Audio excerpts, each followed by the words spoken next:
सरपंच संतोष देशमुखांप्रमाणेच बीडचे व्यापारी महादेव मुंडेंची क्रूरतेनं हत्या केली हे उघड झालं।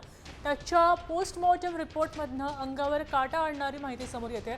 मारेकऱ्यांनी महादेव मुंडेंचा गळा कापला, त्यांच्या अंगावर 16 वार केले हे उघड झालंय। अति रक्तस्राव झाला आणि त्यांचा मृत्यू झाला असा उल्लेख आता या अहवालात केलेला आहे। दरम्यान प्रत्यक्षदर्शी विजय सिंह उर्फ बाळा बांगर यांनी या प्रकरणामध्ये हत्या प्रकरणामध्ये वाल्मिक कराड आणि त्याच्या मुलाचा हात आहे असा आरोप सुद्धा केलेला आहे।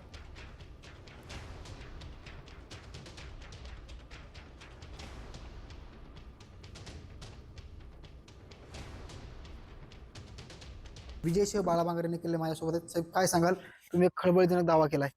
नमस्कार।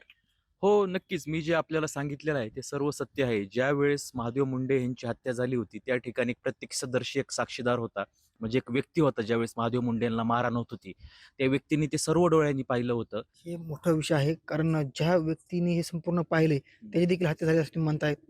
हो नक्कीच, हा मोठा विषय आहे म्हणून तर मी आपल्या समोर सत्यता मांडत आहे।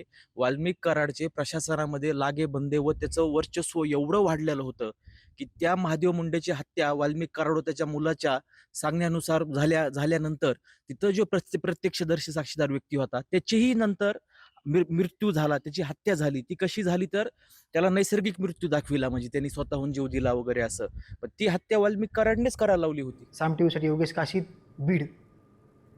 आता isakal.com आहे देशातील नंबर 1 ची मराठी न्यूज वेबसाईट। प्रत्येक अपडेटसाठी isakal.com ला नक्की भेट द्या।